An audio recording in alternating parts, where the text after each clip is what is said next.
work that I did in collaboration with my PhD student, Xiaolu Zhao, with Daniel Ozer, with Biao Zhang, and with Emmanuel Dormy.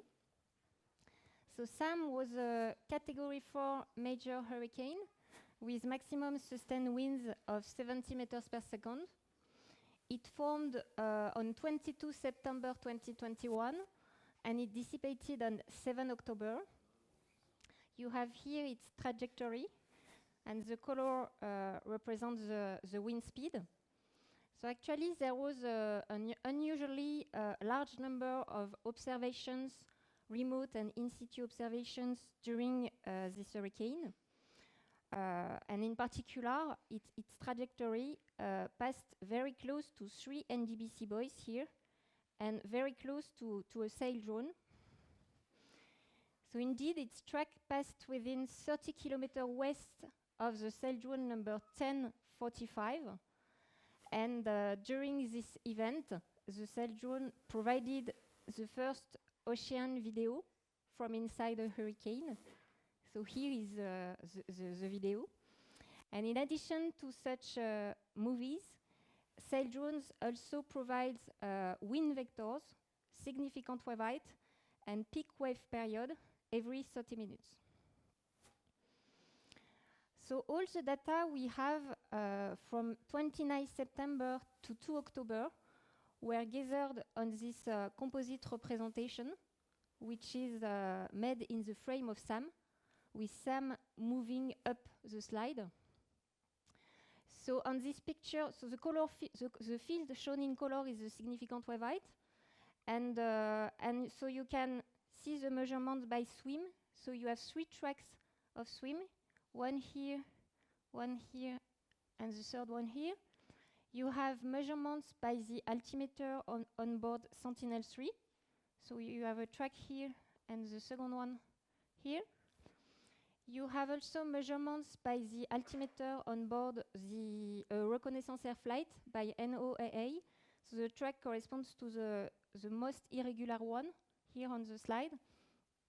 And finally, you have the measurements by 3 NDBC buoys and by the sail drone.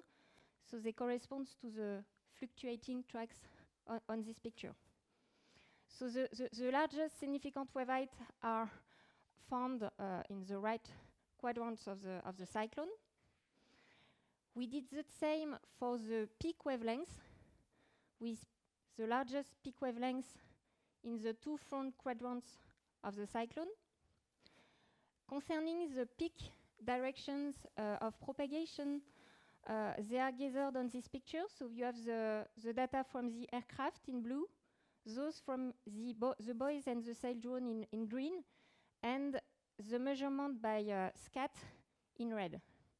So you can see that the waves in the 2 front quadrants radiate out of a region which is slightly on the right of the TC center. This is a region which corresponds to strong winds. I show you now the surface winds as measured by the devices. So in green, you have the wind measured by the buoys, in orange by the sail drone, and in red by SCAT. So here, the wind measured by SCAT on board CFOSat have been represented at the center of the boxes, which represents the boxes in which the wave spectra provided by SWIM are available. And if you want to see the full wind field measured by SCAT, it is represented on this picture. And you can see that there is a saturation of this wind measured by SCAT with a maximum value of 30 meters per second. On the left, you have at the same date the GPM rain rates. And we focused here on the track of SWIM, which occurred on the 1st October. That is a track which is very close to the TC center. So you have in black here the nadir track and the boxes corresponding to the wave spectra on both sides of the nadir track. So actually there were several previous studies which used the SWIM wave spectra to investigate the wave fields in tropical cyclones.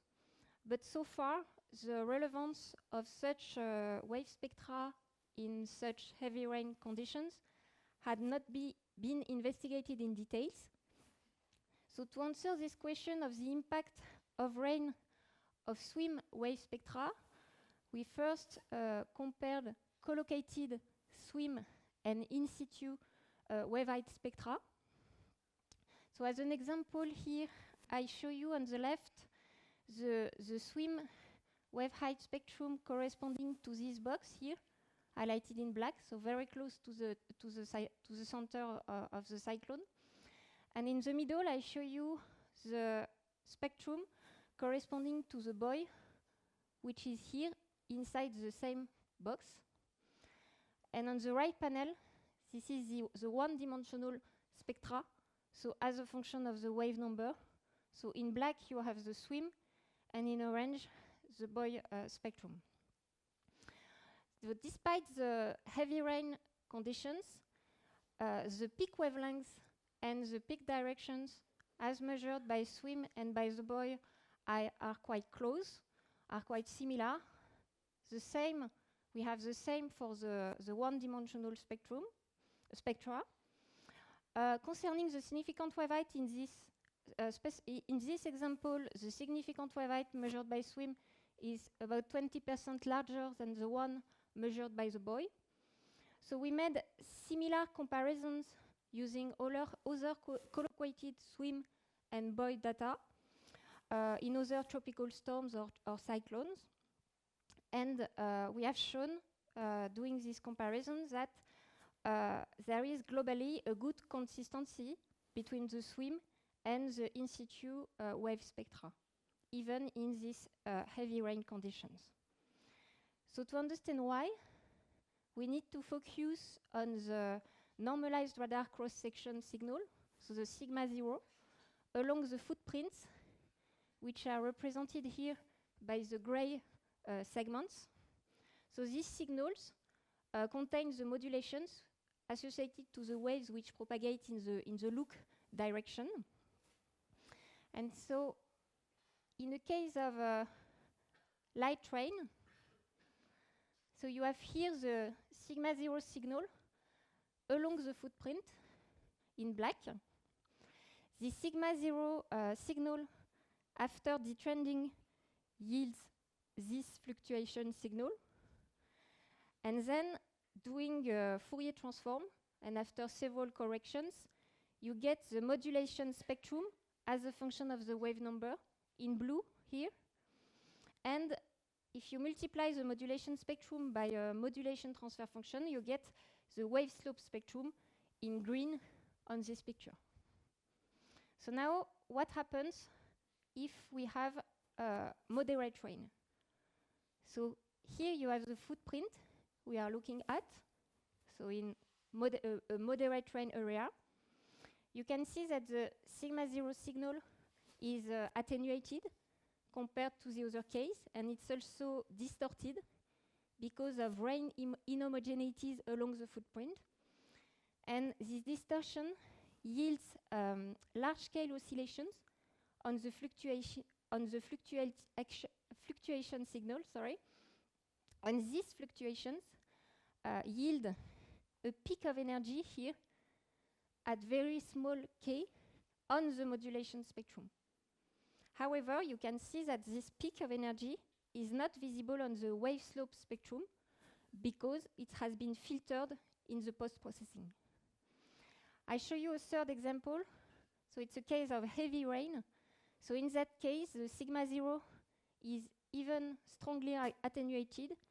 There are still fluctuations, large-scale oscillations, and the peak of energy at small k is still here in the modulation spectrum. So we studied these effects in a quantitative manner and in a statistical manner.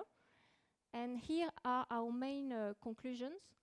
So in short, the level 2 SWIM wave spectra perform well, even in raining conditions, because they are constructed combining signals which are measured along footprints as opposed to an imaget.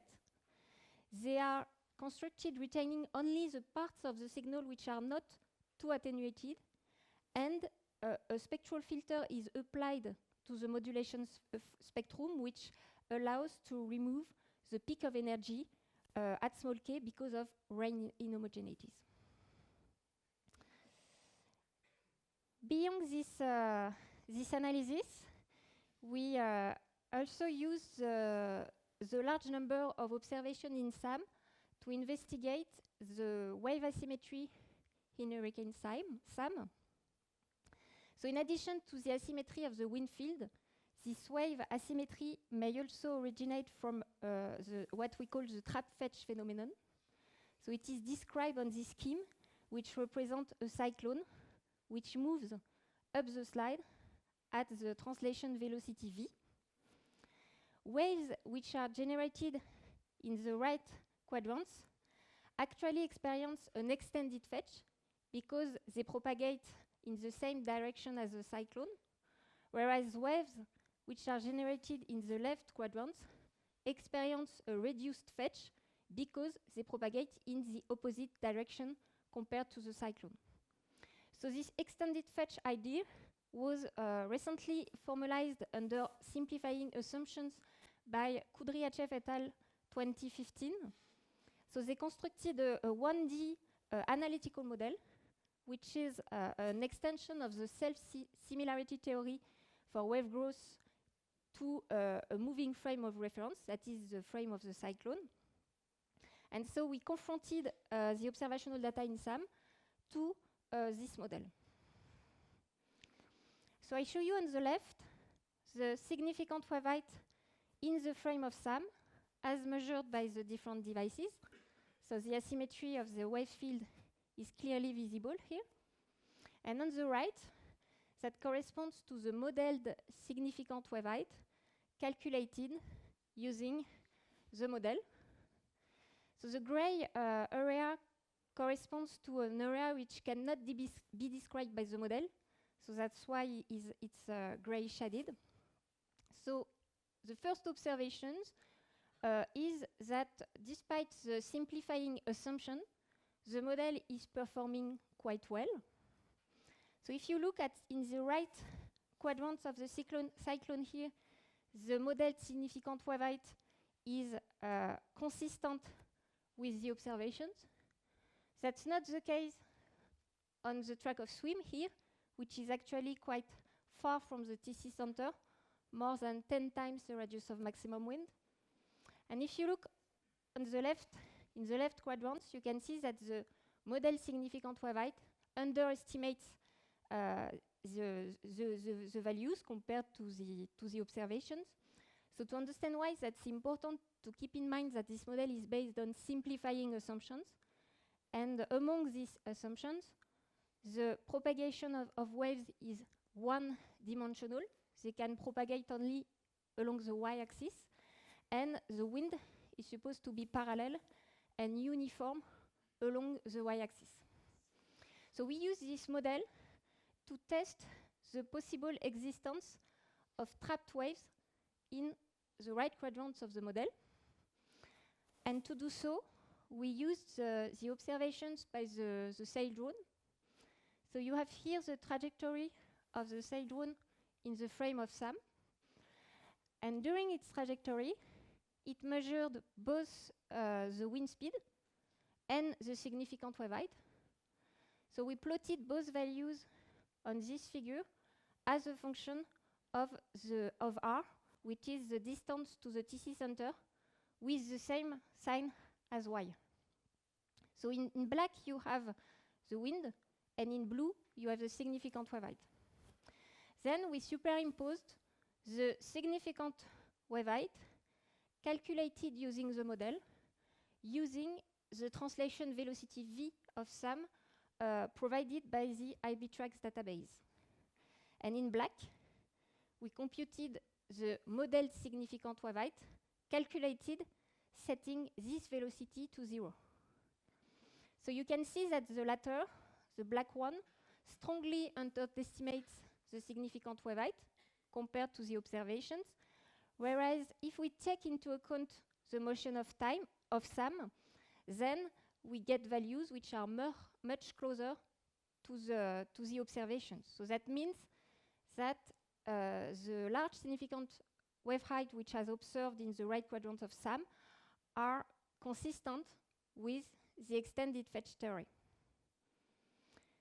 We also plotted the group velocity CG, which is associated with the peak wavelength, which was measured by the sail drone, as well as the translation velocity V of SAM, which is provided by IBTrax.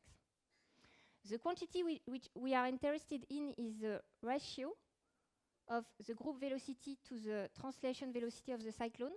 So it's plotted as a function of R. And so it's increasing with R, which is consistent with growing waves as they propagate forward in the cyclone. And you can see that the ratio of both quantities is about unity in a region which is upstream of the region where we have the maximum significant wave height, which is about R equals 0. And this, it is expected in the trapped wave phenomenon. Finally, we superimpose the ratio as calculated from the model using the translation velocity of SAM.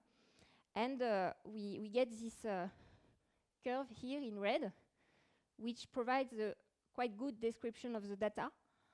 So this corroborates the wave trapping phenomenon in the area which was explored by the sail drone.